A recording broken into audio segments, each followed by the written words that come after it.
ఓం నమ శివాయ. రచనారావుకి స్వాగతం. ఈ 2025 సంవత్సరంలో నవంబర్లో వస్తున్న సుబ్రహ్మణ్య షష్ఠిని ఎప్పుడు జరుపుకోవాలి, అలాగే సుబ్రహ్మణ్య షష్ఠి యొక్క విశిష్టత, స్వామివారి యొక్క పుట్టుక కథ గురించి ఈ వీడియోలో తెలుసుకుందాం. సుబ్రహ్మణ్యేశ్వర షష్ఠిని స్కంద షష్ఠి అని, సుబ్బరాయ షష్ఠి అని కూడా అంటారు. పెళ్లికి అడ్డంకులు ఉన్నవారు, సంతానం లేనివారు, కాలసర్ప దోషం ఉన్నవారు సుబ్రహ్మణ్య షష్ఠి నాడు స్వామిని ఎలా ఆరాధించాలో తెలుసుకుందాం. అలాగే ఆ స్వామికి అనేక రకాలైన పేర్లున్నాయి. మురుగన్ అని, షణ్ముఖ్, కార్తికేయ, కుమారస్వామి, గుహుడు అని రకరకాల పేర్లున్నాయి. ప్రతి ఏటా మార్గశిర మాసం శుక్లపక్షం షష్ఠి నాడు సుబ్రహ్మణ్య షష్ఠిని జరుపుకుంటాము. సుబ్రహ్మణ్యేశ్వర స్వామి జన్మించిన సందర్భంగా సుబ్రహ్మణ్యేశ్వర షష్ఠిని మనం జరుపుకుంటాము. ఆ రోజు భక్తి శ్రద్ధలతో సుబ్రహ్మణ్యేశ్వర స్వామిని ఆరాధిస్తే మన కోరికలన్నీ తీరుతాయని, సంతోషంగా ఉంటామని నమ్ముతారు. ముఖ్యంగా పిల్లలు కలగాలని కోరుకునేవారు, పెళ్లికి అడ్డంకులు వస్తున్నవారు, కాలసర్ప దోషం ఉన్నవారు సుబ్రహ్మణ్యేశ్వర స్వామిని ఆరాధించడం వలన అంతా మంచే జరుగుతుందని నమ్ముతారు. ఈ సంవత్సరం సుబ్రహ్మణ్య షష్ఠి ఎప్పుడు వచ్చింది, తేదీ, సమయంతో పాటు మరిన్ని వివరాలు తెలుసుకుందాం. సుబ్రహ్మణ్య షష్ఠి తిథి నవంబర్ 25 రాత్రి 7:12 ప్రారంభమవుతుంది. నవంబర్ 26న రాత్రి 7:43 ముగుస్తుంది. అంటే సూర్యోదయానికి ఉన్న తిథి ప్రకారం చూసుకోవాలి. కాబట్టి నవంబర్ 26న సుబ్రహ్మణ్య షష్ఠిని జరుపుకోవాలి. పంచమి నాడు ఉపవాసం ఉండి షష్ఠి నాడు సుబ్రహ్మణ్యేశ్వర స్వామిని ఆరాధిస్తే నాగదోషాలు తొలగిపోతాయి, జ్ఞానం వృద్ధి చెందుతుంది. కుజదోషాలు ఉన్నవారు కూడా సుబ్రహ్మణ్యేశ్వర స్వామిని షష్ఠి నాడు ఆరాధిస్తే అంతా మంచి జరుగుతుంది. స్వామిని ఆరాధించి పూజ చేసిన తర్వాత పంచామృతం, పాయసం వంటి పాలతో చేసిన ప్రసాదాలను, వడపప్పు, చలిమిడి స్వామికి నైవేద్యంగా పెట్టాలి. అలాగే సుబ్రహ్మణ్యేశ్వర స్వామి ఆలయానికి వెళ్ళి పూలు, పడగలు సమర్పిస్తే కూడా చాలా మంచిది. శక్తి, ధైర్యం పెరుగుతాయని అంటారు. సర్పదోషం ఉన్నవారు సుబ్రహ్మణ్యేశ్వర స్వామిని ప్రత్యేకించి ఆరాధించాలి. పాలాభిషేకం చేసి అష్టనాగ పూజ చేస్తే రాహువు, కేతువు దోషాల నుంచి బయటపడొచ్చని అంటారు. వివాహం జాప్యం జరుగుతున్నట్లయితే సుబ్రహ్మణ్యేశ్వర స్వామిని తులసి దళాలతో పూజించాలి.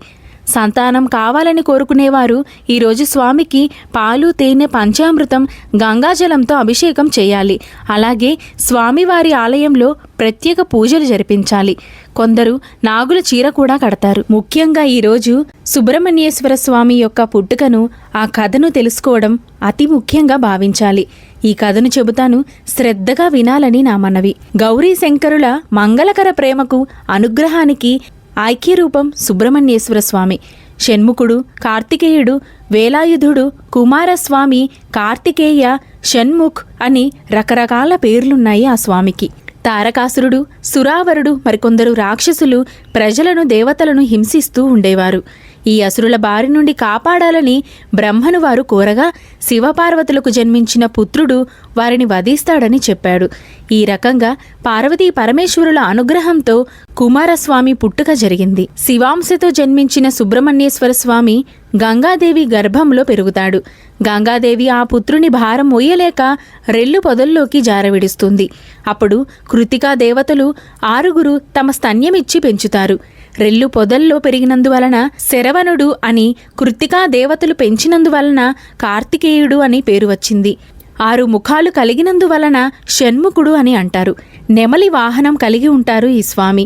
గణేశునికి సోదరుడు. స్వామికి కలిగిన 6 ముఖాలలో 5 పంచేంద్రియాలకు, 1 మనస్సుకు ప్రతీక.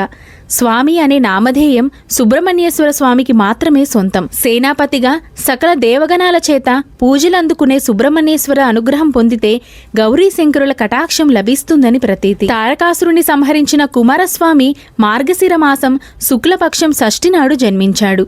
6 ముఖాలు, 12 చేతులు, సూర్య తేజస్సుతో జన్మించిన షణ్ముఖుణ్ణి ఆరాధించడం వలన సమస్త దోషాలు తొలగి శుభాలు కలుగుతాయని భక్తుల నమ్మకం. ఆషాఢమాస శుక్లపక్ష పంచమి షష్ఠిని పర్వదినాలుగా జరుపుకుంటారు. శుక్లపక్ష పంచమిని స్కంద పంచమి అని, షష్ఠిని కుమారస్వామి షష్ఠి అని కూడా భావించి భక్తులు ఆ 2 రోజులు విశేష పూజలు చేస్తారు. పంచమి నాడు ఉపవాసం ఉండి షష్ఠి నాడు కుమారస్వామిని పూజించినట్లయితే నాగదోషాలు తొలగుతాయని, జ్ఞానం వృద్ధి చెందుతుందని, కుజదోషాలు తొలగుతాయని, సంతానం కలుగుతుందని నమ్మకం. ఎటువంటి దోషాలనైనా పూర్తిగా మటుమాయం చేసే ఈ సుబ్రహ్మణ్య షష్ఠి నాడు ఆ స్వామిని ఆరాధించి అందరం సుఖ సంతోషాలతో ఉండాలని మనస్ఫూర్తిగా కోరుకుంటున్నాను. శ్రీమాత్రే నమః. అందరూ బాగుండాలి, అందులో నేను ఉండాలి.